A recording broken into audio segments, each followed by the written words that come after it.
وەختتان وەخێر خەڵکە کوردەوار و میدوارم لە هەر کوێ هەن ساق و سەلامەت بن. ئەلبەتە ڕەوەندە ڕووداوەکانە ژیانە ئەمڕۆژینە ئێمە ئەوەندە سەریعە کە ئێمە لە فرێک لەم ڕووداوانە بەجێ ئەمێنین. ڕووداوگە لە دەست کرد، اتفاقاتە دەست کرد، ژیانە لە ناو قەیران و بوحرانە کە یەک لە دوای یەک حوزەیە ژیان ئێمە ئەتەنۆ. ئێمە ئەمڕۆ و ئەم زەمەنەی کە تیا ژیانەکەین مەحسوڵە متەفەکرانە قەرنە 19ەمە و ئەکسەریەتە ئێمە مەحسوڵە دنیای دیجیتال و تحت تەأسیرە دنیای دیجیتال ئەمڕۆژینین. اتفاقێکە لە ئێمە گەلا کەوتگە ئەمەسە کە حوزەی ئاگاهی ئێمە و حوزەی زانینی ئێمە ژەڵەژیاگە شێویاگە و ئێمە دەرک و دەریافتێکی دروستمان لە خۆمان لە بوون خۆمان نییە و ئەمە تەوانە هەڵس و کەوتە دروستی لە ئێمەمانان سندگە. ئێمە وەختێ لە ئاخیزە کوردەوارە سەربەخۆ هەڵەگەڕێنەوەی ژین ئێمە بە تەمامە مەعنا کاول کریاگین و کاولمانیان کردگە و ئەم کاولیە بەڕوومەتی یەک بە یەکە ئێمە دیارە جێگەهای پرسیارە زۆر بۆ ئێمەمانان جێتێڵێ و فرە و فراوان. لەو دەسە پرسیارانە مەسە بۆ لە سەرزەمینە ئێمە ئینسانگەلێکی گەورە ئیتر لە دایک ناون، بۆ لە سەرزەمینە ئێمە ئەحیانەن فیلسوفێکی گەورە لە دایک ناوێت. منزولم تەمامی وڵاتانێکە کە غەیر لە وڵاتانی غەربیە. یان بە پێوەرێکی تر بۆ هیچ کەسێ لەم سەرزەمینە ئێمە کەسانێک کە مەدارکە جۆرا و جۆر و شەهادەی جۆرا و جۆریان هەست تەوانن نەقدکردن نەزەر یەک دانە کاورای ئوروپاییان نییە. بۆ ئەم اتفاقە ناکەفێ. سەبەبەکانی وانەکوێ؟ ئێمە چەندێک گزارشێکی لە خۆمانەی دێن گزارشێکی دروستە. ئێمە چەندێ ماتەڵین کە دیگەران پێمان بێژن ئێمە کین و لە چاوە ئەوانە کێ بووگین. بزان ئێژن ناوت تاتار چینیەکان دایان پێیان تاتار یعنی سەگ. ناوت دۆیچ ڕۆمیەکان دایان بە بەڕبەڕەکان بە معنای کافر. تۆشی سوحالکەی لە خۆت ئەی ناو کورد کێدای بە تۆ؟ خۆت داد بە خۆت یا دیگەران دایان بە تۆ؟ ئەو جۆرەی کە ئەدیانە ئیبراهیمی ئێژنی تۆ لە نەوادەگان جنۆکەی چون لە نەوادەگان جنۆکەی نیوە بەشەر و نیوە جنۆکەی پێت ئێژن کورد.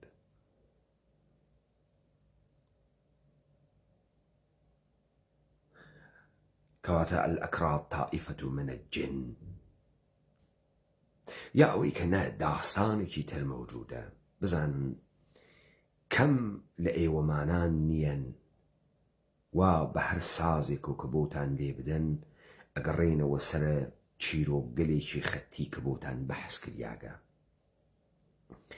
ئێوە بەجێ ئەمەی کە ورد بوون و لە ناو ژیانە خۆتان و کەس و کارتان و تایفەتان و باپیر و داپیرتانە ڕۆچووگنە ناوە ئەوەی کە بزانن لە ناو موسحەفێکی مەکتوبە سەبارەت بە تۆ چی ئێژێت، تۆ چۆن پێناسە ئەکات.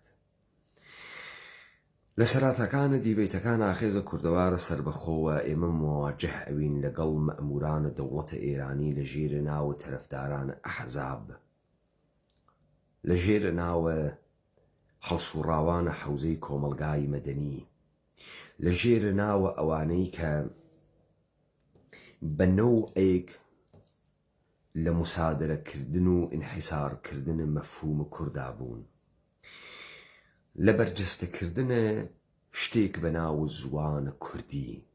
بارها ئێمە وتمان ئەو کەسەی کە ئەم قسەکە زوانە دایکی خۆی ناناسێ، کورد ناناسێ، کورد بوون نازانێت و حتا لە بەیانکردنە مەقسوودە خۆی بە زوانە دایکی ئەلکەنە. چه بەڕەسێ بەوەی کە تەعبیرێک لە جەهانە خۆی بکات. ئێمەمانان انقطاعێکی تاریخیمان کردگە لە تاریخە خۆمان، لە فەرهەنگە خۆمان، لە مەفاهیم و لە کەلەماتە خۆمان، و ناتوانین و توانە ئەومانە نەما کە تەعبیر و گزارشەی لە خۆمان بکەین. و ئەم هێرشەمان ئێمە فرە جددی کردو لەسەر ئەمانەی مەئمورینە دەوڵەتە ئێرانی واگەرێکیان بوو بە کولسازیەکی زمانی بەناو کورد بە سادەسازیەکە تەمامە تەنەوع زەخایر فەرهەنگی و زەخایر تاریخی ئێمە لەبەین بوون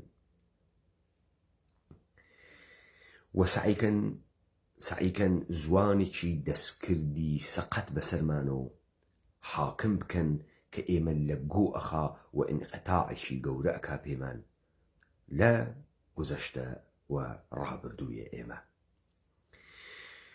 هەر بۆ کردنەوەی ئەمە یا تەمامە ئەوانەی کە ئەفەرمون کورد تعریف نەکریاگۆ و تعریف ناوێت و بە ئینکارێک و خەریکن تەماشای قەزیە ئەکەن و تەمامەن ئەوانە لە ژێرە تەئسیرە کەلامە ئاخێزە خەریکی بە ئینحراف کێشاندنە ئەم مەفاهیمانەنە.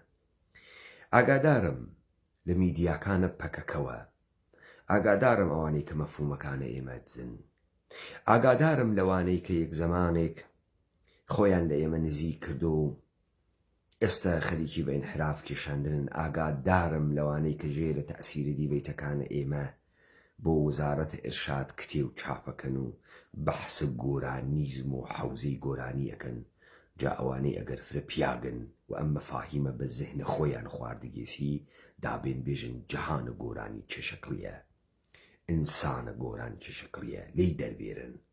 ئەگەر ئەزانن ئەگەر ماتەڵە ئەوە نیەن من دیبەی تێ بکەم و تازە ئەمانە بکەونە شوێنە فاسدکردنی و ئەشوێن کەوتنە خوتوتی.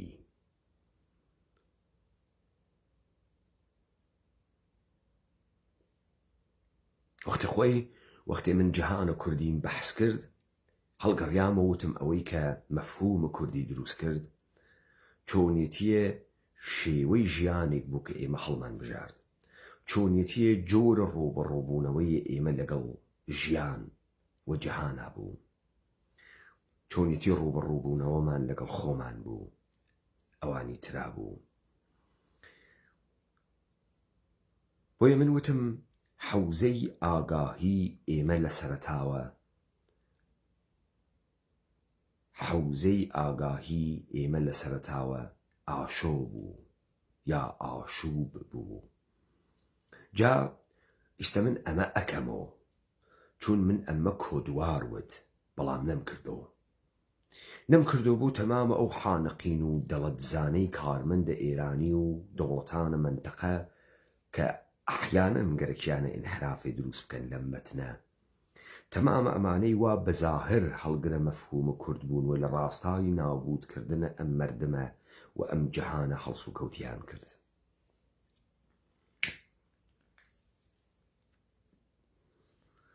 بزانن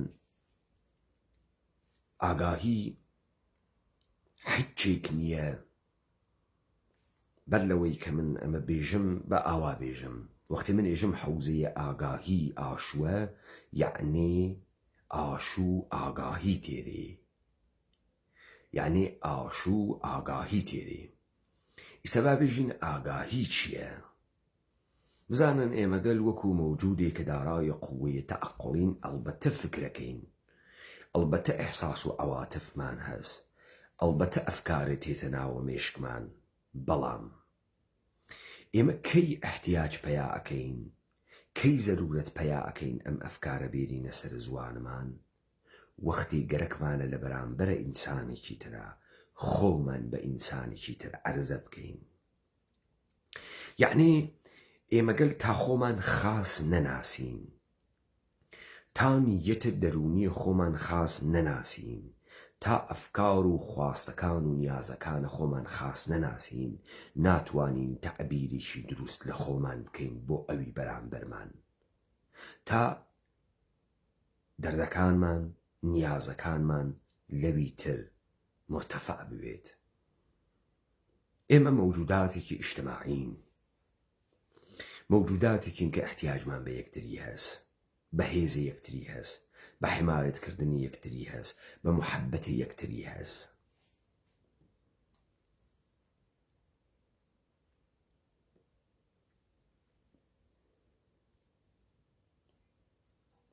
بزانن ئەوەی کە ئینسانێکی قوڵ وێت و تەفەکورێکی قوڵی بوێت محاولە ئەکات بە زمانێکی فرەسادە قسە بکە تا تەمامە قوڵیەتی دەرونی بە شەفافی و زەلالی و ڕوونی بخاتە بەردەسە بەردەنگە خۆی.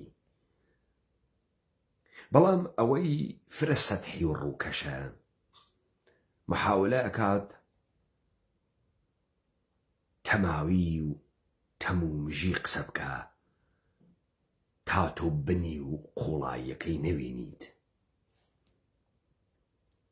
وەختی کەسێ تەماوی و تەمومژی قسە ئەکا ئێمە گەلە عادی چون ناتوانین بنی بوێنین پێمان وایە کاورا فرە قوڵە، قسەکانی فرە قوڵە. بزانن ئێمە تا ئێستا لە خۆمان سوالمان نەکردگە ئێمە بۆ شەهامەتە ئەومانە نییە فەلسەفەی خۆمان بوێت، علمە تایبەتە خۆمان بوێت، ڕوانگەی تایبەتە خۆمان بوێت کاکە علومە ئینسانیە غەربی بۆ کۆمەلگای خۆیان دروست کریاگە، بۆ چۆنیەتیە ئینسانگەلە غەربی دروست کریاگە، چۆنیەتی ژیانی کە ئەوان ئەیکەن باوەڕگەلی کە هەسیان فەرهەنگی کە دروستیان کردگە، تەعاملاتێک لەگەڵ یەکتریا هەسیان، منتقێک تەعقیبی یەکەن، منتق زوانەیە کە هەسیان. بۆ تەمامی ئەوانەی وا یەک زەمانێک لە ژێرە سادەسازی و یەکدەستکردن و نابودکردن ئومەتە کوردیا بە شوێن دروستکردنە زوانە کوردی بوون، گەورەترین ئستدلالیان ئەمە بوو هایدیگەر ئێژێ زوان خانەیە وجودە. بەڵام نایژن هایدیگەر لە ئەواخر عمری بەم نەتیجە گەیی بوو کە زوانە فەلسەفە ناتوانێت پەردە هەڵگرێت لەسەر وجودە ئینسان، بەڵکو زوانە شاعیرانە ئەتوانێت ئەم تەلاشە بکات.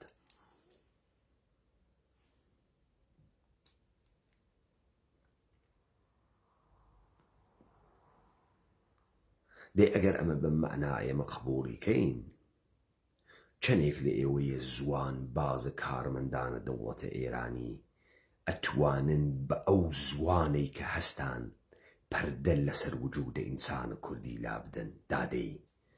دادەی من کۆڕ و کۆبوونەوە و شعیربازیە ئێوە ئەوێنم، بەڵام هیچ کامتان ناتوانێت هیچ گزارشی لە وجودە هیچ جۆرە ئینسانە کوردیەکی تایبەت بە مەگەر ئێوە هەر ئەوانە نین وا نۆرمەکانە دنیای غەرب دەربێتترین حاڵەت ئەهۆنەوە و ئێقۆزنەوە، مەگەر ئێوە ئەوانە نین کە تەرەفدارانە پرۆڕالیزم و ژینگە و ژنان و مناڵان و ئەمانەنە وا نۆرمگەرە دنیای غەربە،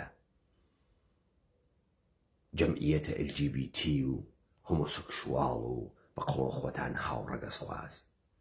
مەگەر ئێوە ئەوە نییەن، دەی ئێوە چۆن ئەتوانن بە قسە پێکردنە بەم زوانەی کە ئەدعاکەن زوانە خۆتانە پەردە لە وجودە ئینسانە کوردی لابدەن؟ ئادەی بۆ ئێمە لێتانمان نەدی، بۆ مەوجود نییەن، بۆ تەوانتان نییە، بۆ ناتوانن. بزانن با من مثالێکتان بۆ لێ بدەم حاڵیتان بێ بە شەر غەربی چون دارای ئێعتمادە بنەفسە، چون خۆی بە ئینسانە تەراز ئەزانێت احتیاجی نییە خۆی بخونجنێت و خۆی دەرخاتە تەئیدە دیگەران بگرێ. شۆپنهاور ئەسڵن دەلیلێک نابینێت پەدیدارناسیە ڕۆحە هەگەل دانیشی نەغدە و کاتەوە. بە نەزەرە شۆپنهاور هەگەل ئینسانە ئەحمەقێکە، تەواو کافیە، هەگەل ئەحمەقە، ئەحمەقێکی حەڕافە، هیچ پێویست ناکە دانیشی پەدیدارشناسیە ڕۆح بخوێ نەغدە و کاتەوە، چون ئەو فەلسەفەی تایبەت خۆی هەست. هیچێکیش لە عەقڵە شۆپنهاور کەم ناکاتەوە. شۆپنهاور خۆی سەمومەنە، خۆی مەرجەعە، پێویست ناکات مەرجەعیەتەی خۆی لەسەر نەقدە هگل بەدەستێرێ.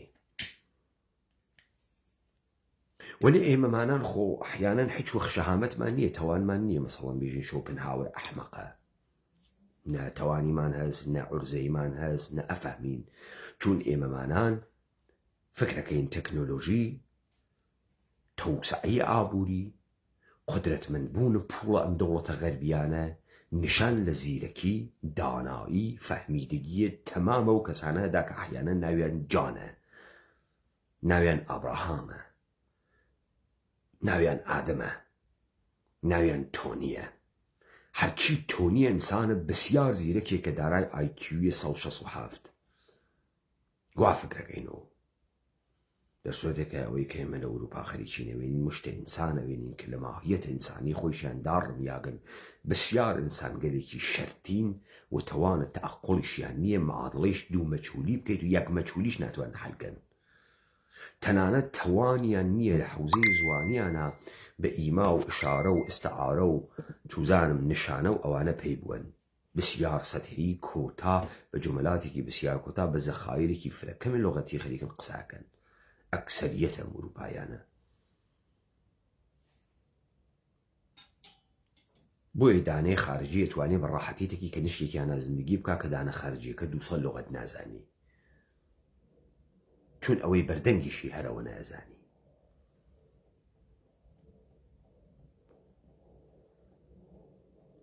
ئەم مقدماتەمەوت گەرەکمە بڕۆمە ناوە بەحسەکەی ئەمشەو کە گەرەکمە بیکەمەوە بۆ ئەوانەی وە ئەم مەتنە ئاخێزیانە بوو بە میرات بەجێتێت تێڵین، بۆ ئەوانەی وە مەحسوورە کاولکاریە کۆرپۆرێشنەکانە منتقە بوون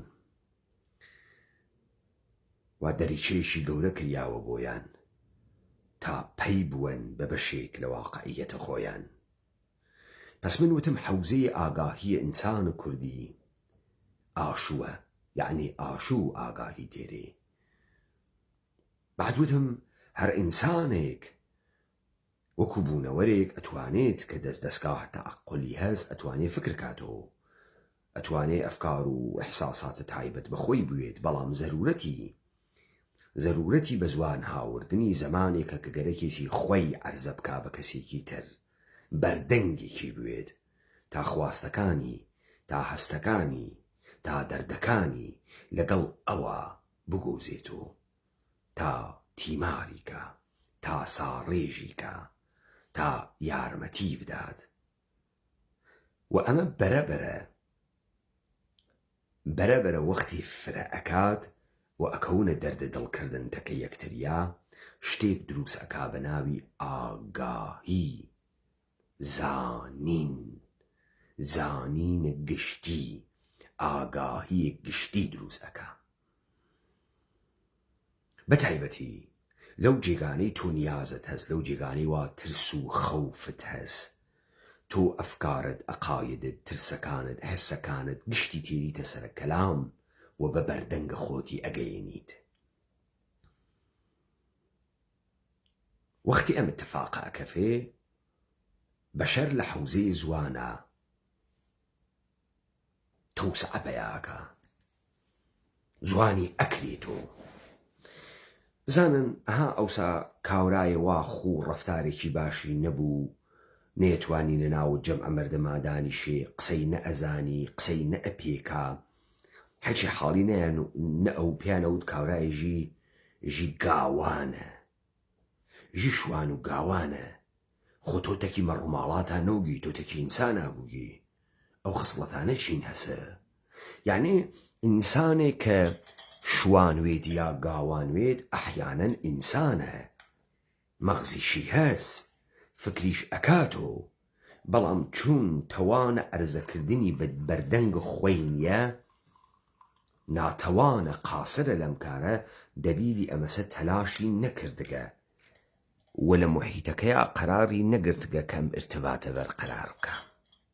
ئەمانە گشتی مستەتەرن لە ناو زوانە ئێوە. چۆنەکە ئێوە پێی پێناون؟ چۆنەکە ئێوە نایزانن دەعاکەی کوردی ئەحیانەن ئەزانیت؟ چۆنە تۆ پێی ناوەی وەلی ئێمە پێی پێوەین و بە تعبیرە ئێوە لە باشترین حاڵەتانە ئێمە کوردی نازانین وەلی ئێوە فرە پاڕا و پاڕ و ئەم جۆرە شتانە قساکەن، بەڵام ناتوانانی یەک وشە گزارش پێی لە کورد بوون خوات، یەک وشە، یا ئەو جەهانەی کلی هاتکیتە دەرۆ یا ئەوەی کە تۆی دروست کردەکە.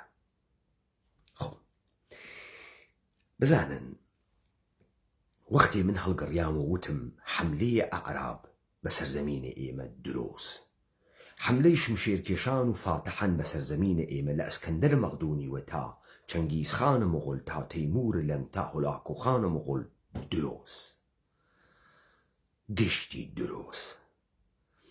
ئێمە لە ژێرە دەسە هیچ کەسێک نەوگین، هیچ کەسێ نەیتوانیگە مەغڵوبمانکە و هیچ کەسێ نەیتوانیگە سەرزەمین لە ژێرە پامان بکێشێت و بەڵکە ئێمە دەوڵەتە کوردیمان بووگە. پشتوانەی ئەمانە چی بوو؟ مشتێ پەرتۆکە جوولەکە نوویس. جا ئێمە مشتێ جوولەکەمان واتیا کە بە زوانە دایکی ئێمە قساکەن، کاریشیان گۆرانی وتن و خەتە نەکردن و دوعا نووسین و نوشتە نووسین و شێخبوون و مەلابوون و ئەمانە بووگە. جوولەکە کاریان ئەمە بووگە، خەدەماتە گەورەی ئیجتماعیانداگە. تۆ ڕەگەهای جوولەکە لە زوانە خۆتا چۆن ئەدۆزی تۆ، چۆن ئەزانی شتێ جوولەکەیە شتێ کوردیە، چۆن ئەمە ئەزانیت، چۆن پێی ئەوەیت. کاورا وە زوانە تۆ قسەکە تفی کردگە سەدەمە، چیرۆکی بۆ جەعل کردگە، گۆرانی بۆ جەعل کردگە، بەیتی بۆ جەعل کردگە. تۆ لەکوێ ئەزانی ئەم دوانە فەرقەکەن و هەرتیان کوردی نین، یەکێکیان ئیسرائیلیاتە یەکێکیان کوردیە. تۆ ئەم فەرقە چۆن ئەزانیت؟ ئیلا ئەوەی کە تۆ بزانی جەهانە کوردی چه شکلیە، چه فەرقێکی هەستە کاویەکیە.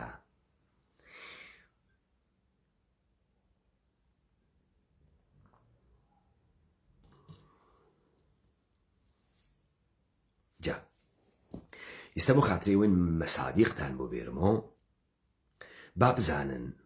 بابزانن وەختی من ئەمە پێوتن و وتم ئاگاهی شتێکە کە بڵاوە پێ ئەکا لەناو مردمە، مردم شروع ئەکەن بە ئرتباطکردن لەگەڵ یەکتریا، مردم دەردە دڵەکەن.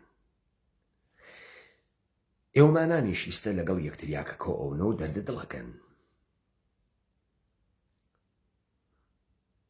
چوار خانەوادە بنە ماڵە پێکەوە کۆبنە و دەردە دڵەکەن. دوو ڕفیق کە ئەگەن بە یەکتری دەردە دڵەکەن، لە زەمانە ئێژن، لە ئەتفاقات ئێژن، لە مەسائب ئێژن، لە شکستەکانتان ئێژن. خەریکن بەحسی ئەمانە ئەکەنیتە. مەسەڵەن ئیمڕۆ ئەگەنە یەکتری ئەگەڵ خەرق کرماشان و نێژن چت گرانە و پوڵ نییە و کار نییە و گرانی بێداد ئەکا و وەزە زندگی ڕۆژ بە ڕۆژ خەریکە خراپتر ئەوێت و ئەگەر خەڵکە سلێمانی بنێژن مەعاش نییە و موچە نایەت و بێ ئیشیە و گەندەڵیە و دزیە و ئەمە ئیتر گشتان وەیەک و ئێژنیوانی ئەمە دەردە دڵی کەندەکە یەکتریا. ئەمە بە حەوزەی ئاگاهیتان گەیگە فعلەن. با بڕۆینە دووە. بە نەزەرە ئێوە ئەگەر ئەحیانەن تەیمورێکی لەنگ یا تەموچینێکی چەنگیز حەملەی بکردایەت ئەم سەرزەمینە ئێمە، نمودی پەیان نەئەکرد لە ناوە گۆرانیەکانمانە، لە ناوە شێعرەکانمانە، لە ناوە هونەرمانە نمودی پەیان نەیەکرد، لە ناوە بەیت و باوە، لە ناوە سیاچەمانە. ئەی بۆ نەخۆشی نییە ئێوە یەک تەرانەیە کوردی بۆ من بێرن کە باسە تاعون بکە، کە باسە قاتی و قڕی و برسێتی بکە، باسە نیرویەکی خارجی بکە کە ئەم سەرزەمینێ داگیر کردگە. بزانن وەختی ئاگاهیە جەمعی دروست ئەوێ، یەواش یەواش نووسەر و شاعیر و گۆرانی بێژیشی لێ پەیدا ئەوێ، لەبەر ئەوەی ئەنباشتێکی گەورە، کۆبوونەوەیەکی گەورە لە دەردە دڵ و ئاگاهی کۆ ئەوێتەوە، پاشان ئەوان تەپەدەنە سەری و لە ناوە دڵیا کەلامە فاخر دەرتێرن، شێوەیە هونەرمەندانە دەرتێرن بۆ دەربڕینی. خۆ ئیسە بابزانین حەوزەیە ئاگاهی ئێمە کە ئاشووە، ئەم ئاشووە چه شەکڵیە؟ دوو ستوونی هەست لە کووردا. لە جەهانە کووردا حەوزەیە ئاشوو دوو ستوونی هەست، یەکێ تەبیعەتە، یەکێ ڕەوابطە ئینسانیە. تەبیعەت گەردوون، ئێمە بەدەست گەردوون و ئەناڵین، بەدەست لەشمان و کە پیر ئەوین ئەناڵین، کوێسانان خاڵخاڵ بەفری ناچێتۆ، قیبلەم تۆریاگە ئاشتی نابێتۆ، کوێسانان خاڵخاڵ ئەگراسە. چەرمەگەوێت قژ پیرەویت، هەتا جوان بووم و هاو پیر نەبووم، ئەم کرد ڕاوە باو سۆنەگیر نەبووم، ئێستا کە پیرم منەگرم سۆنە، سۆنە سڵەکا لە داو کۆنە. ئەمە تەبیعەتە، ئەمە تەبیعەتە. ئەرەستوو باوڕن وە لوقماونەوە، حەکیمەی جەمکەین پەی دەرماونەوە، بیشن بشکاو فەندڵەی پڕدەردم، بەشکم بزاونن ئەراو ڕەنگ زەردم.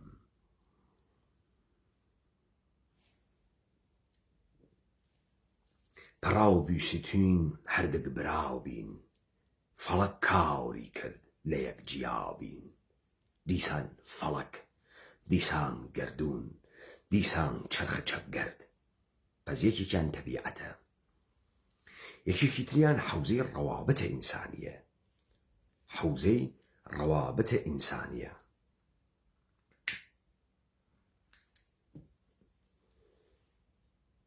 با دەست پێ بکەین، لە گۆرانێکی منتەقەی لەیلاخ دەست پێ بکەین.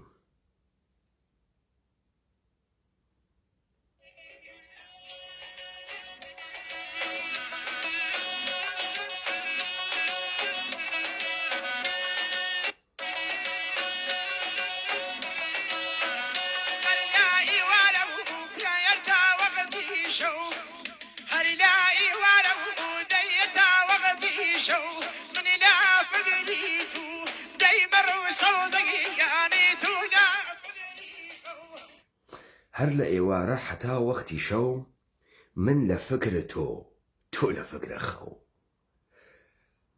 تەوەجۆتان کرد حەوزەی ڕەوابەتە ئینسانیە. هەر لە ئێوارە تا وەختە شەو، من لە فکر تۆ لە فکرە خەو. ئەمە حەوزەی ڕەوابەتە ئینسانیە. بەڕەسی یەکەین، ئەم ڕەنجە بۆ ئەدا بە من، خەریکە هاوارەکا لەبەر ئەم ڕەنجە. بەردەنگ مشەخەس نییە، تۆ لە خۆت سوحالەکەی، ئەرێ ئەم گشتە گۆرانی و سیاچەمانە و بەیت و باوە بۆ وا خەبەر ئەدات و هەنێ قسە ئەکا، چی ئێژێ، هەدەفی چییە، بەردەنگی کێس کە چی دەست بکەفێت. تۆ وەختی تەرحە نیازەکانت و دەردەکانت بە شێوەی عموم ئەکەی، بە نەوعی تەعدیلی ئەدەی. جا تۆ لە حەوزەی کوردیە ئائیسە تێت و ئەدەیتە ناو دەمە ئەوانەی کە فەمینیزم بازی و سکسیست بازی دەرتێرن. وەختی تۆ ئەڕوویتەم حەوزەی ڕەوابەتە ئینسانیە، پیاگ ئەناڵێ لە فراغێکە لە یار هەسی، لەو کەنیشکەی کە خۆشی گەرەک بووگە. منیسە دانە دانە نمونەتان پێدەم. بە نەوعێک تۆ ئەم نیازتە خەریکی ئەوەیتە عموم، ئەم نیازە خەریکی ڕسمیەتە عمومی وە گشتی پێدەی. لذا کەسێک لەبەر خۆشەویستی کەسێ ناکوژێت، کەسێک لەبەر دڵداری کەسێک ناکوژێ. ئەمە جیهان کوردی نییە، چون تەرحە ئەم مەسئلە کریاگە لە لای ڕای گشتیە، بارها تەرح کریاگە، خەڵک دانیشتگە، مەجلس دانیشکە، 100 نەفەر 200 نەفەر ئەمانە بێژریاگە. و ئەم مەقولە مەقولەیەکی ئینسانی بووگە. اتفاقا ئەمەی کە ئێژێتی گەرەکی کارێکی بۆ بکەن، ئەژی من سووتیام و هەڵقرچیام و ئاخم هەسوو کە کارێکی بۆ بکەن. خۆ پس ئەدامە ئەدەین.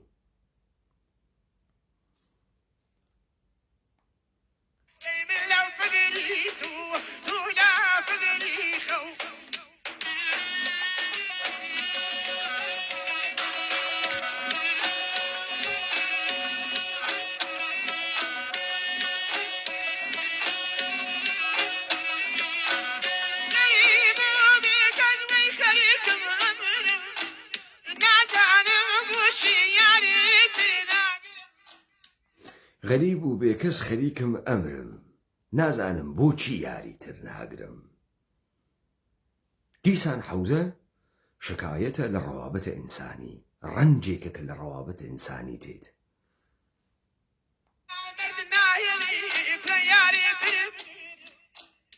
نامەرد نایەڵێ یاریتر بگرم.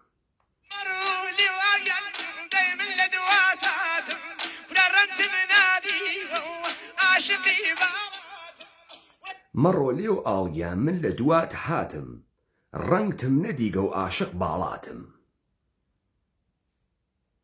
ڕەنگتم نەدیگە و عاشق باڵاتم. ئەم ڕەنجە کە تەحەموول ئەوێ چییە؟ ئەم ڕەنجە کە ئەم هاوار ئەکات و ئێشی پێگەیگە و هاوڕگێسی حەوزەی عموم چییە؟ غەدارێکی زەریفەوە بە باڵایەک و کە ئەم ڕەنگیشی نەدیگە کابرای وێڵە خۆی کردەگە و ئیستا ئەم خەریکە ئەم نیازە خۆیە تەرحە عمومی ئەکا. ئەمە حەوزەی ئاگاهیە ئێمەس. لای ئێمە ئەم ڕەنجانە ئەوامانەس گشتیە. گشتی ئەمە ئەناسێ بۆی تۆ ئەوێنیت دەدانە قەیمی لە لای یەکتریادا ئەنیشتن سیاچەمانەیەکیان لێ ئەدا، بە مەحزێ دەسی پێیەکرد سیاچەمانەکە یەکێ سیگارەکەی ئەپێچا، یەکێ فرمێسکە ئەکەوتە قنەچاوی، یەکێ دەسی وە خیاڵ و خستە لای پەنجەرەکە و ئەینواڕیە دەر، یەکێ دەسە زرانیدا ئەنیشت.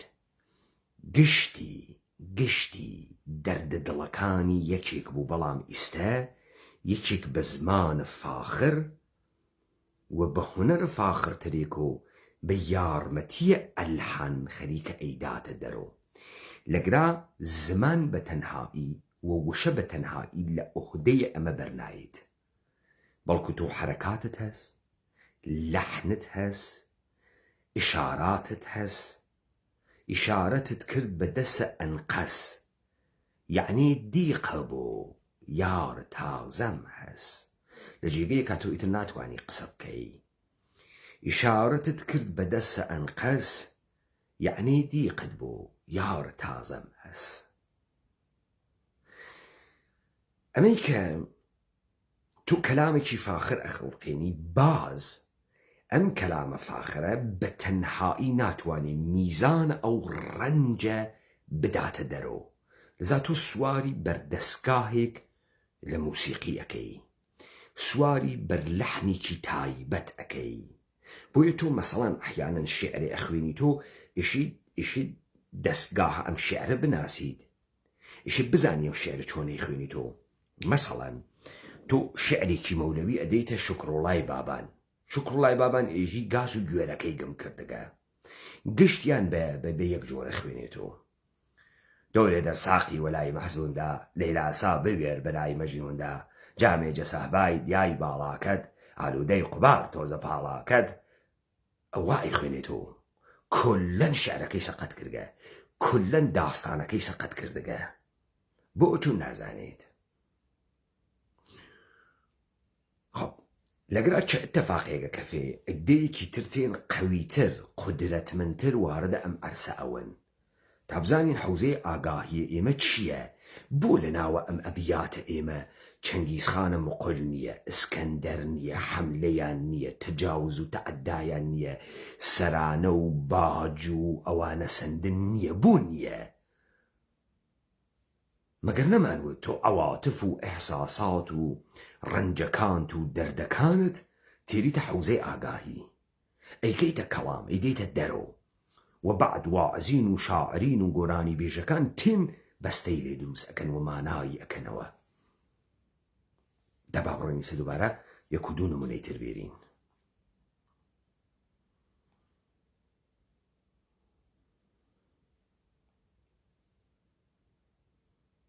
من ئەمانە دیبەیتم لەسەریان کردگە، وەلی جارێکی تر بە شێوەیەکی تر تێمە سەریان.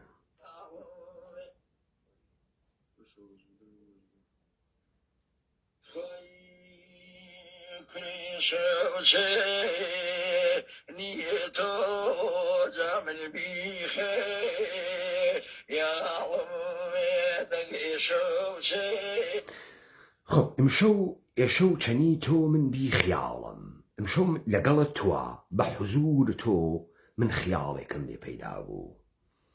ئێشە و چەنی تۆ من بیخیاڵم نیتۆت خامل بیخێ یاڵم گیان شەماڵیێ ئەژێنیێشت خوا هەناسێ شەماڵیش ئەژنیش هەناسەی کاڵم ئەم خیاڵە کە پەیدا ئەوێ تەپەشە قەلب ڕواتە سەرۆ لێدانت دڵ ئەڕواتە سەرۆ لە حوزورێکا کە تۆ لە خیاڵتا هەز و هەناسە سوار ئەکا هەناسە کاڵ ئەکا خۆب خەریکە وەسفە ئەمەکە کاڵم شەماڵیێ ئەژێنیێ گیان هەناسێ کاڵم تخوا سنتوریێ سیێنێ دەیوەزایێڵەی بێز ئاغمەژێنۆ نێوە دووریەکەوێ سنتور سینە وەزاویەڵەی بەرز مەژەنۆ نەواوی دوورید وەسەد تەرز دیسان ئاشوب حەوزەی ڕەوابەتە ئینسانیە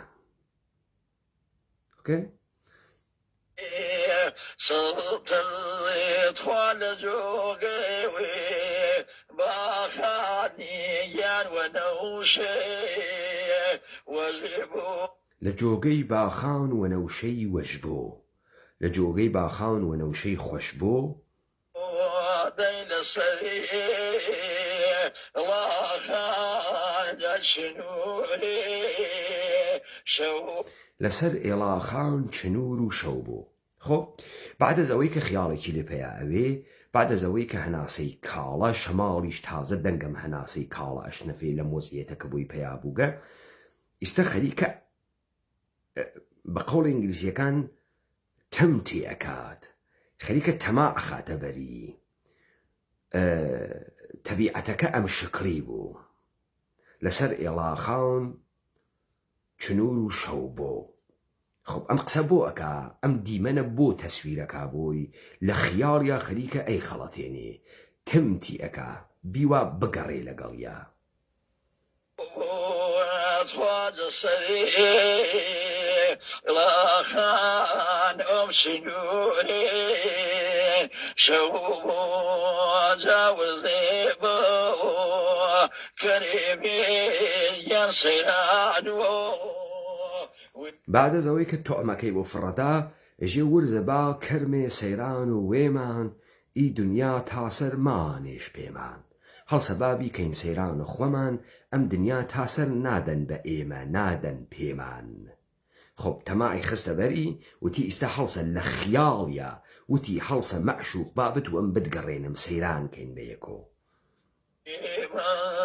توایی دێنیێ تاسێر ئۆف مەڵانیۆش پێمە جازێ دووریێ مانێ یان مەیلێکە سەریدن ئازیز دوور بە نەمەیلەکە سەردەن جواب نات و مەعشوق نایە حتا لە خیاڵیشە ئازیز دوور وێ لە تۆ مەیلەکە سەردە کام شەماڵ ئاماون مەیلە تۆش بەردەن کام شەماڵ هاتگە ئەم مەیلە تۆیە لە تۆ سندگە بۆ نایی تەکمە لە تەرانەیشا شکستی خوارد ناکاممە نەیتوانی نەهات مەعشوق نەهات لەزا ئەم زامە هەروەسۆس دێ ئەمە حەوزەی ئاگاهیە مەردمە کە ئەوێ تۆ گۆرانی گشتی لەمە تێئەگا لەم وەزعیەتە تێئەگا ئەم وەزعیەتە ئەناسێت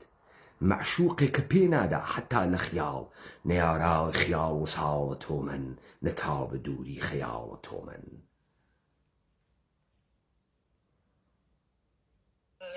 توا کام شێماوڵ ئامان مەیلەکۆتۆش بەریدێن دەرنێچ و یادت لە خەو خەیاڵم چە بکەم پەرتۆێژی ئەرشەوی دەروا بکەید و بیدە مهمانم چە بوو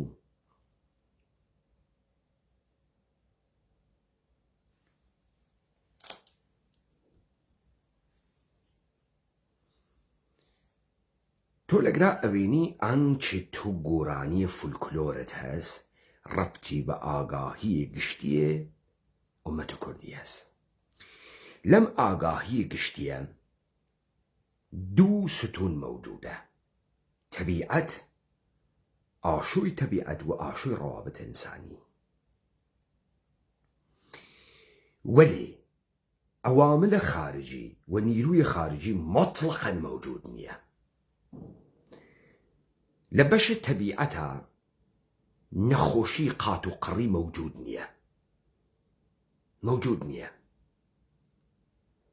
حتا بە سوورەتە دوو دەستگاهە گۆرانی موجود نییە. بچۆ حەوزەیە هۆرە، تەلاشە ئینسانە کوردی لە تەرحە ڕەنجەکانی و ماتەمە قورسە دەرونی دیسان زوان بە تەنهایی لە وەحدەی بەرنایێت، تەبدیلە بە ئاوا ئەوێت، تەبدیلە بە ئاوا ئەوێ شکستە خوا دووبارە ڕۆ ئەچێت و دووبارە دەست پێیەکاتەوە. حەوزەی زیستی ئینسانە کوردیە.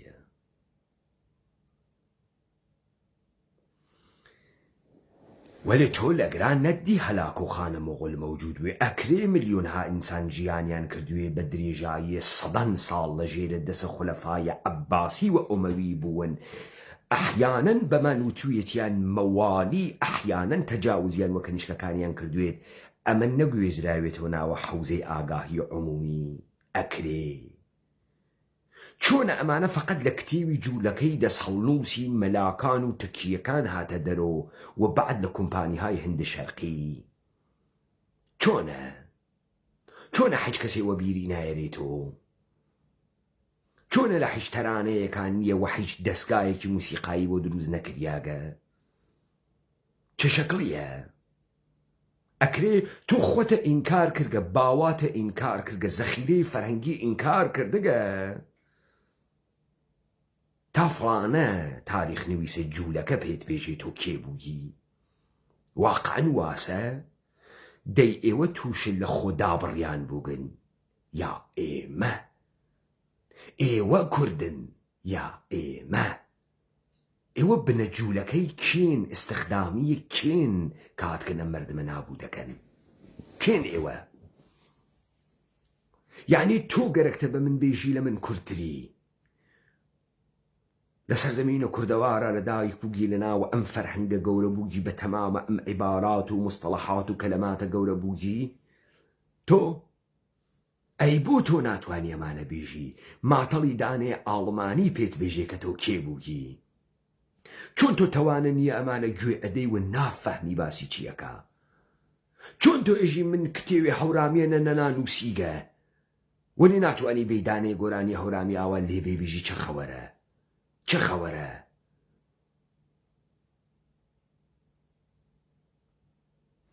ئێمە دوو ئستثنامان هەست، دوو ئستثنای متەئەخرمان هەست. ئەم دوو ئستثنای متەئەخرە ئەم دووەنە: گۆرانی های خانەقایی و دەروێشانە متەئەخرە، 250 ساڵ عمری نییە، و یەکسری بیت لە منتەقەی کرمانجەکانە کە باسە هاتنە لەشکەری ڕۆمێیەکە.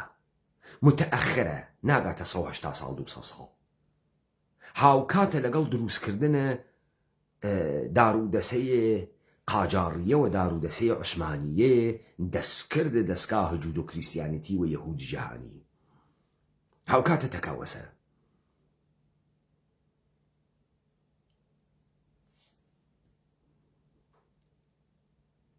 کەواتە ئێوە متەوەجه بوون دەیان نمونەی تربێرنەوە. ئەوەی کە ئێوە فکرەکەن قابلە ئرجاع بێرینیوە.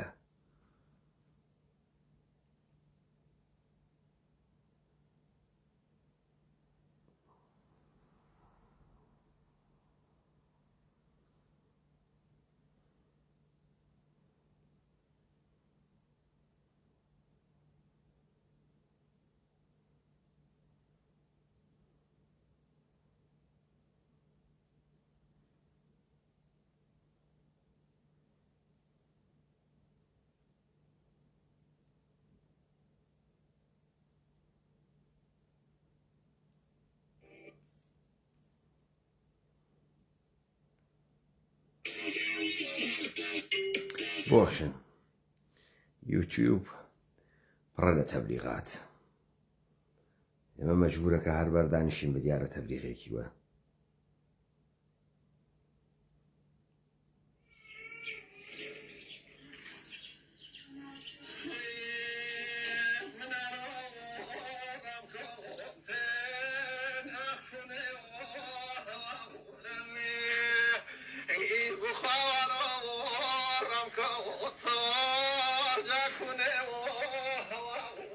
خب تۆ ئەوێنی ئەوڵەن لەحنی کە ئەدرێت بەم کەلەماتە دەستگاهێک کە اختراع ئەکرێ بۆ دەربڕینە ئەم ڕەنجە ئەم دەردە دڵکردنە ئەم جۆرە دەردە دڵکردنە فاخرە ئارۆ ڕام کەوتەن کۆنە هەواران ئەمڕۆ ڕێم کەوتە هەوارە کۆنە ئەو هەوارەی واجاران تیابووین یاران تیابوون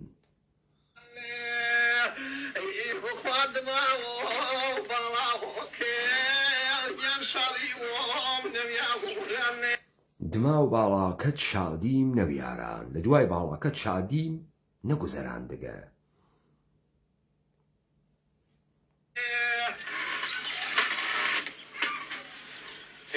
من شادی وام نمی‌وانه جاخزه و بالا و توه ای بخوا پاسه و دیا و دا وای کری و رنجه و روه پاسە دیارە کەرێم ڕەنجە ڕۆ اینجا شوگاوارم سقی کرد من بشاو نشیبونی و ای بخوا رنجی وام بیوه و جوا وای فراو شەوگاوڕم شەق کرد بە شەونشینی ڕەنجم بی وە جۆر فەرهاو دەچینی حوزەی ڕەوابەت ئینسانی ئیتر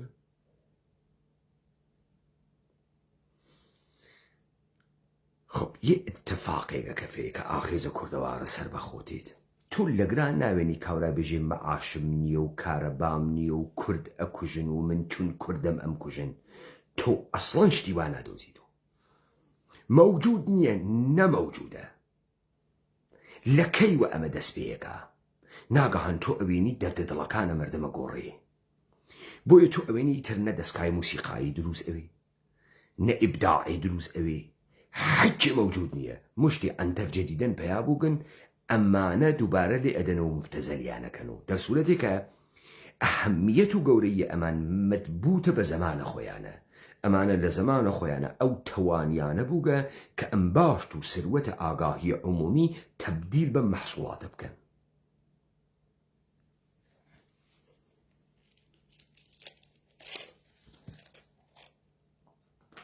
ولی لە عەسرە جەدیدا متفاقە ناکەفێ بۆ ناکەفێ متفاقە لە عەسرە جەدیدا متفاقە بۆ ناکەفێ بۆ خاتری ئەوەی کە حەوزەی ئاشووەکە شتێکی گەورەتری پێ ئیزافە بووگە ئیتر تەبیعەت نییە وە ڕەوابەتە ئینسانی نییە بەڵکو دیگەریە کە بە جەهانتر هاتکە ئەویش جەهانە ئینقیادە بۆیە تۆ ئەوێنی لەگرا ئینسانە کوردی حەز بە ئەحساسە بە بەتاڵەت و بێهودەگی ئەکا ئەحساسە بە زیادە بوون ئەکا برسیەسی ڕۆحی برسیە سکی برسیە وجودی برسیە قەراری نییە حاڵی خاص نییە ترە لاڵە دانیشن دەردە دڵەکەن کار نییە پوڵ نییە زۆڵمە کوشتنە بڕینە ڕەوە فەرارە دەرچوونە دەورەی نامەردیە شادی نەماگە ئەم دەفعە اتفاقی کەوتگە خەریکە جەمەوی کەسانێکی گەرەک بوو کە بێن و ئەمە کۆکەنەوە تا ئاگاهی گشتی دروستکەن دووبارە و ئەم دەفعە چی بوو؟ ئینقیاد بوو ئاخێزە کوردەوارە سەربەخۆ لە بەرامبەرە چیا ئاخێزی کرد؟ ئینقیاد کورد دووبارە سەر لە نوێ مواجه بوو ئەم دەفعە لەگەڵ ئینقیادا وحوزەی ئاگاهیە لە ئینقیادە. بۆیە تو دیبەیتەکانە ئێمە لە فاخرترین وەجهە خۆیان ئەیوێنیت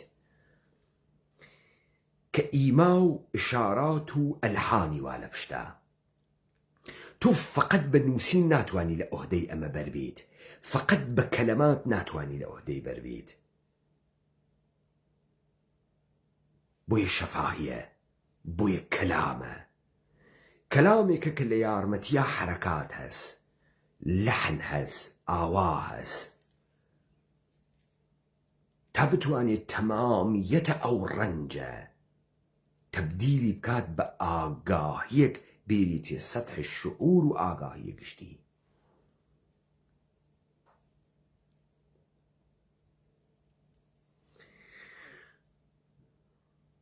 ئەوانەی حەلیمواتەنی تەحەدا ئەکەم یەک نەفەر لەمانی وا ئیدعای تاریخەکەن بتوانن دە تەرانەوە دەستگاهێکی موسیقایی کوردی بدۆزنەوە کە باسە حەملەی خارجی بۆ سەرزەمینە ئێمە ئەکا، وجودە فەقر و قەحتی و برسێتی لە سەرزەمینە ئێمە ئەکا، دابێرنی. مەگەر ئینسانەکان نیازەکانیان تەرح ناکەن، مەگەر دەردەکان وە بەدەستی و گرفتارن تەرحی ناکەن، مەگەر ئەوانە تەرح ناکەن، کوا بۆ مەوجود نییە.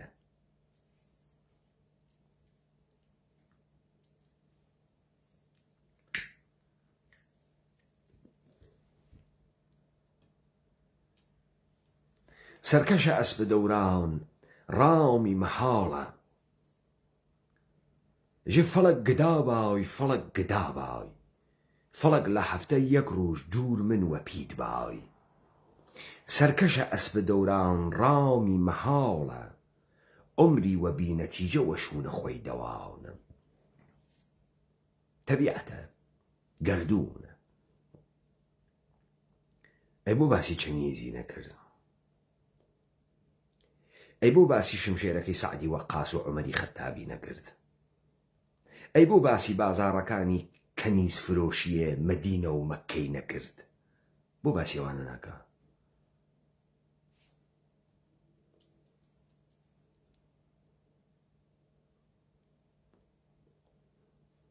چۆنە لە ناوی ئەم سەرزەمینی ئێمە تایفەیەکی جوولەکە و جوولەکە دەستکردە بە ناوە ئیزیدی فقط ئیدعاکە فەرمانی بەسەر و هاتکە و فقط ئەو فەرمان ئەناسێ کشوان پەروەر ئێژێ فەرمانە فەرمانە فەرمانە، دیسان لەسەر کووردا فەرمانە، جەعلە گەورەی تاریخ، دلۆی گەورەی تاریخ.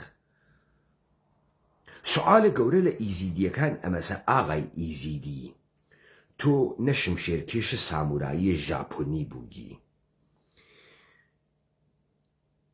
نە زۆرۆ بووگی، نە چەکن نەوەوی بووگە. چۆنە تەمامە ئەم کوردە لەم سەرزەمینە بە شمشێرە سەعد و وەقاس بووە موسڵمان، تۆ نەویتە مسڵمان؟ چۆنە تۆ نەویت؟ شمشێرکە سەخاسێک بی، شاخ و چیایە عەجیب و غەریبە بەدەسە و نەتیان گرت.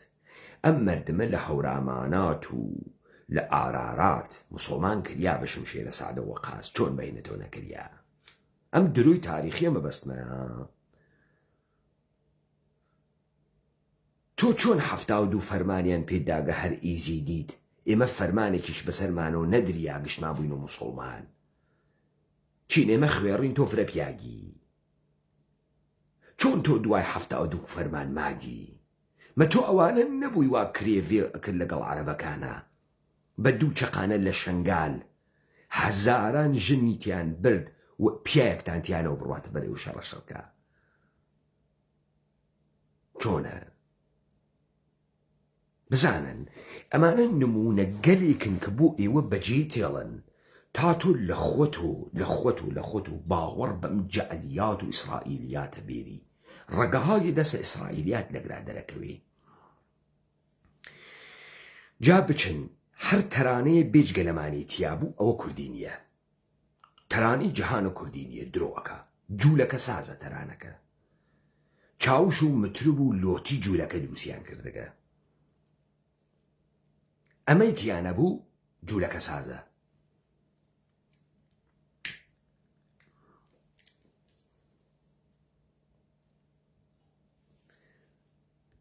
پس ئێوە لەگراوێنن ئەگەر ئاخیزە کوردەوارە سەر بە خۆتدا ئەوەزێت وەگەرە کێسی حەوزەی ئاگاهیە گشتی متوجه ئینقیاد کاوە ئینقیاد بهۆنێتۆ و کاری هەست بە هەرچی دەستکاریە کە ئەکرێ لەم سەرزەمینە دەلیلی ئەمەسە کە ئێستا ئێمە حەدێکی متعالی لە مەتنێکی جەهانە کوردی جێتێڵین کە ئەگا بە ئاگاهیە گشتی بۆ ئەوانەی وا زوانیان نییە ئەها ئێمە قسەکەین کاورا ئەنووسێ کاک پەیمان قسەی دڵم من ئەەکەی چون ئەو لە ژێرە ئینقیادا خەریکە ئەهاڕێت هەمان دەردە دڵی هەست وەلێ نایێتە سەر زوانی وەلێ ناوێت و کەلەمات ناوێت و دیبەیت ناوێت و ئشارات و حەرەکات ئەوەی وا داوای پرتۆکەکە ووا لە قنە پرتۆکەکانە نەحیچێک ئەفەهمێ نەحاڵیەسی لەم دنیا والتر بنیامین وەختی باسە ئینسانە بێ تەجروبە لە عەسرە جەدیدا ئەکا ئەژێ ئینسانە ئیمڕۆژی ئینسانە دنیای مۆدرن لە تەجروبەی ژیانە هەزاران ساڵەی ئەجدادی بەجێ ماگە والتر بنیامین جوولەکە بوو بۆ چون ئینسانەکانە قەیمی چیرۆک بێژیان بوو قسەگویان بوو لە ناو مەجلسێکا لە شەکەن لە کناری یەکتریادا ئەنیشتن وە کورتە چیرۆکیان بۆ یەکتریەوت چیرۆکە درێژیان بۆ یەکتریەوت بۆیە پرۆسەسە دروستبوونە عەقڵ پرۆسەسە چیرۆک محورە ساختارە عەقڵ و فۆنداسیۆنە عەقڵ ساختارە چیرۆکیە بۆیە ئەکسەریەتە ئینسانەکان ئەمڕۆ ئەحمەقن چون لەگەڵ چیرۆکا گەورە نەوگن قسەیان بۆ کەی تەقەی سەریان تێ نافەهمن انقطاعیان کردە لە تەجروبەیە گوزەشتە و ئەو حملە کاتە ڕۆمان ئێژە ڕۆمان لە ئینزوا ئەنووسرێت لە تەریدەگیە ئەنووسرێ و لە تەریدەگیە ئەخوێنرێت و تەئسیرەی کە چیرۆکەی بوو ڕۆمان نێسی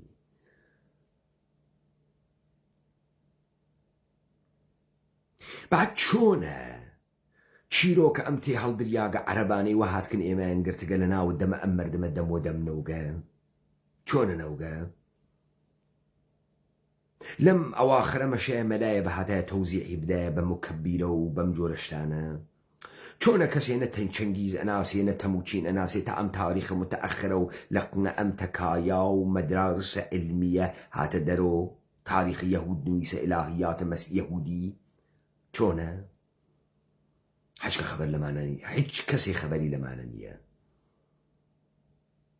بعد ئەحیانەن کاورای شاعرە فارس دەفتەرە شعری بۆ کێ نووساگە چاپیکەن بۆی کتێوەکانی بفرۆشێت بۆ کێ نووساگە شعری بۆ کێ سەفتەکردگە نووساگیسی و ئەم شعرە بە حەوزەی ئاگاهیە گشتی نەگەیگە نەوگەسە تەرانە و نەوگەسە دەستگاهە موسیقایی و نەوگەسە هیچ کامیان ئەحیانەن لە قەرنە سێوەمە هیجریە بۆ کێ شعری وتکە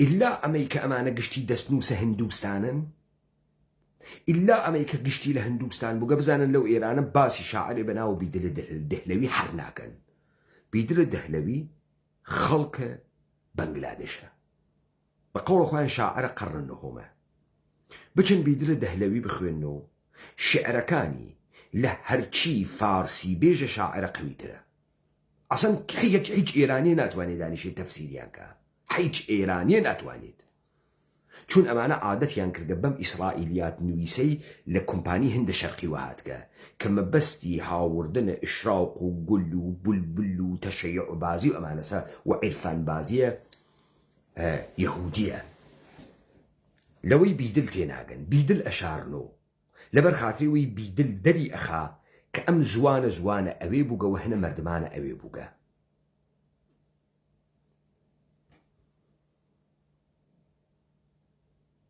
تەوەجۆ ئەکەن یعنی تۆ وەختی ئەمانە نافەهمی نازانی تۆ خۆت ناناسیت کە سوکارت ناناسی زوانت ناناسی دارای عەقڵە پرسیارکەر نییەی لە کونە زامەکان تۆ نەهاتگیتە دەرو دانائیت نییە ناتوانی فەرهەنگە خۆت کێشیتە دەرەوە نافەهمی متاسفانە بۆیە عنادی مشتی بنە جوولەکە و جوولەکە زادە بەناو ساختار و نەهاد و بلیمەت و پسپۆڕ و تاریخدان و ڕۆژنامەوان و ڕئیس حیزبی و توولە حیزبی بەروگنە گیانە ئەم مەردمە و خەریکن نابودیەکەن. ئەمە مقدمەیەک بوو بەوە، چون من بە سەدان نمونەی تر لەوانەی کە بارهای بار ئێوە بیسترتانە تێم باسی یەکەم بۆتان.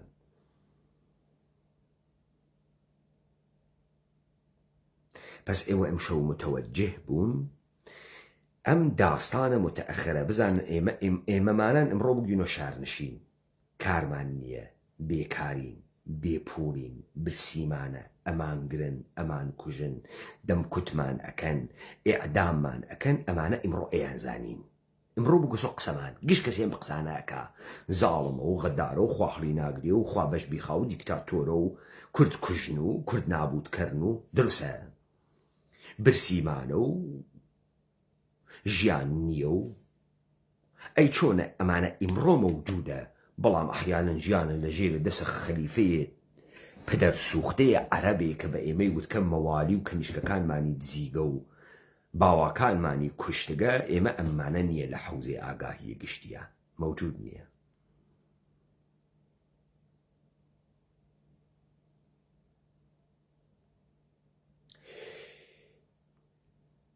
کەواتە ئەو سەمومنەی کە منم شەودام پێتان لە ڕاستای مەتناخێز متەوەجهتان دەکات کە چەندێک ڕۆچوونەوەی ناوە جەهانە کوردی تەعبیر ئەکات لە مەتنە ئاخێزا لە واقعیەت و ماهیەت واقعیە تاریخیە ئێمە. و ئەم جارە ئاخێزە کوردەوارە سەربەخۆ خەریکە حەوزەیە ئاگاهیە گشتی لە ئینقیادا ئەهۆنێتەوە. وی کام لە متەفاوتە بە کەلامێکی فاخر بە تەمام هونەرێک کە ئەتوانێت یەکتەنە خەریکە ئەمە ئاگاهی ئیجاد دەکات. لا ئێوە